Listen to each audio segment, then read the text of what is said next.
360번 아주 기초적인 NCS 문제 유형이죠. 이와 같은 추산 문제 풀이 방법에 대한 이해입니다. 앞에서 우리는 범위에 대해서 공부했습니다. 범위가 크다 그러면 합계가 적을 확률이 높고 범위가 작다 그러면 합계는 클 확률이 높다 그랬죠. 자, A, B, C, D 가운데 범위가 작은 놈들 체크하면 A와 C죠. 그래서 우리가 공부한 대로 접근한다면 A와 C 범위가 작기 때문에 합계가 커야 할 확률이 높아야 합니다. 그런데 한 번 더 무엇을 봐야 하냐면 최대값의 위치, 최소값의 위치죠. 자, A와 C 최대값 위치는 B, D, E에 비해서 낮습니다. 그리고 최소값 위치 역시 B, D, E에 비해서 낮죠. 그래서 비록 범위 값은 적지만 위치로 판단할 때 이들 둘은 과감하게 버려야 되죠. 그러면 이제 B, C, D가 남습니다. B의 범위가 가장 크죠. 그 다음에 D의 범위가 크고 E의 범위가 이 셋 가운데 가장 적습니다. 그래서 이들은 이제 범위 가지고 판단할 수 있죠. 범위가 적으면 합계할 클 확률이 높습니다. 자, 이렇게 접근하면 58보다 조금 높게 위치해 있죠. 그리고 최소값 역시 54 정도입니다. 그러면 이들 두 개 합하면 112 정도 되겠죠. 이들은 111, 111 이렇게 됩니다. 그래서 범위 가지고 판단하면 문제 풀이가 쉬워지는 거죠. 361번 민경채 문제입니다. 자, 범위에 대해서 설명을 하고 있죠. 중앙값, 규정점수 이렇게 설명을 주고 있습니다. 규정점수는 별도의 개념이죠. 이것을 암기할 필요는 없습니다. 자, 범위 가지고 접근하면 여기는 6이 되고 여기는 4가 되죠. 이제는 값을 병정 중앙값을 찾아야 하는데 자, 값 데이터 나열 하면 4, 5, 6, 7, 9입니다. 그리고 을 자, 6, 7, 8, 9, 10이죠. 병은 자, 6, 8, 8, 8 그리고 9입니다. 정은 5, 6, 7, 8, 10이죠. 자, 여기서 중앙값은 여기 되고 이렇게 되고 이렇게 되죠. 그리고 이렇게 됩니다. 그래서 중앙값 6, 8, 7 이렇게 잡을 수 있고 교정점수는 자, 최소값과 최대값을 버린 산술 평균값이랍니다. 그러면 평균 낼 필요가 없죠. 중앙값을 잡으면 되죠. 6, 8, 8, 7 이렇게 됩니다. 이렇게 블랭크 값을 찾아놓고 이제 보기를 보면 기억 면적간 중 범위가 가장 큰 면적간 B다. B 범위가 6입니다. 맞습니다. 응시자 중 중앙값이 가장 작은 응시자는 정이다.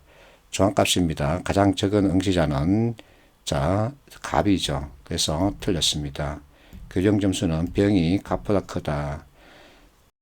갑과 병을 비교하라 그죠. 그래서 병이 더 큽니다. 맞습니다. 답은 3번이죠. 362번 피셋 문제인데 아주 잘 만든 문제입니다. 평균에 대해서 많은 것들을 생각하게끔 하고 있죠. 자, 우리가 앞에서 평균에 대해서 공부했습니다. 평균은 n분의 합계죠. 그러면 합계를 내는 방식은 자, 평균과 n을 곱하면 되죠. n은 3개입니다. 그래서 여기다가 3을 곱해서는 이 값에서 이들 값들을 빼주면 이 값을 찾을 수 있죠. 같은 방식으로 접근하면 쉽게 찾을 수 있습니다. 근데 f는 자, 평균을 모르기 때문에 달리 접근해야 되죠. 자, g, h, i 같은 방식으로 접근하면 됩니다. 평균의 평균은 산술 평균을 내면 되죠. 자, 이 공식에 따라서 각 블랭크 값을 찾아놓고 이제 f 블랭크 값에 대해서 생각을 해보는 거죠. 힌트는 밑에 설명에 있습니다. 중앙값은 어쨌든 간에 데이터 가운데 하나죠. 그래서 이 값이 여기에 들어가면 됩니다. 여기는 이렇게 되죠. 여기 자, 이렇게 있습니다. 그러면 여기는 이렇게 들어가는 거죠. 이 문제 풀이 포인트는 이것이죠. 중앙값도 전체 데이터 가운데 하나라는 겁니다. 이것을 잘 활용할 수 있어야 되죠. 이제 보기를 보겠습니다. 기억 각 교과목에서 평균 이하의 점수를 받은 학생은 각각 5명 이상이다. 그러면 이 평균값 이하를 받은 학생들 이렇게 체크를 하면 되죠. 맞습니다. 그래서 다 보면 전체 맞음을 알 수 있습니다. 기억이 들어가야 되죠. 니은 교과목별로 점수 상위 2명에게 1등급을 부여할 때 1등을 받은 교과목 수가 1개 이상인 학생은 4명이다. 이것을 판단하라 그러죠. 그러면 1등급에 해당되는 점수를 봐야 되죠. 이렇게 되고 여기 이렇게 되고 여기 이렇게 연결되고 여기 자 이렇게 연결되죠. 그러면 겹친 학생이 있기 때문에 그것을 제외하면 되죠. 그래서 4명 맞습니다. 기억 니은 압축되죠. 디귿 학생 D 자 빅데이터 교과목과 사물 인터넷 교과목 점수가 서로 바뀐다면 학생 D입니다. 이 둘 점수를 바꾼다는 얘기죠. 그러면 빅데이터 교과목 평균은 당연히 높아지죠. 왜냐하면 57 주고 65를 받기 때문이죠. 기억년 디귿 그래서 답은 4번이죠. 리얼 최고 점수와 최저 점수 차이가 그러면 이것은 범위 개념이죠. 가장 작은 교과목은 사물 인터넷이다. 사물 인터넷 범위에 대해서 찾아보고 다른 것과 비교하라는 얘기입니다. 답은 4번이죠. 363번 사인공이 공개한 NCS 문제죠.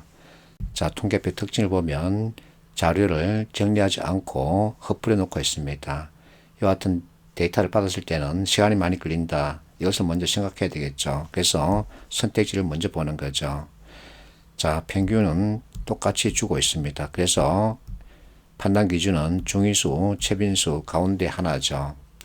자, 중위수를 보기 위해서는 처음부터 끝까지 전체 서열을 잡아야 합니다. 시간이 걸리죠. 그래서 최빈수를 먼저 보는 거죠. 최빈수 80을 보면 자, 여기 하나, 여기 둘, 여기 셋, 여기 그래서 세 개를 잡을 수 있고 77, 69, 82, 79 두 개씩이죠. 그래서 답은 1번이죠.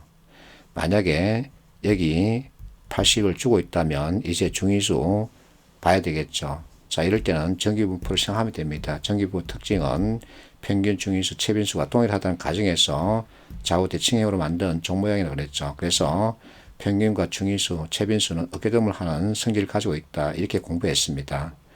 그러면 전체 최대값과 최소값을 찾아서는 범위를 구하는 거죠. 그러면 94 빼기 56입니다. 그러면 그 차이값은 38이죠. 이것을 2로 나누면 19가 되죠. 자, 여기 56 최소값에 19를 대주면 75가 되죠. 그래서 만약에 여기 중위수로 75를 주고 있다면 3번이 답이겠죠. 그러나 그것이 아니기 때문에 1번 답을 확정할 수 있죠.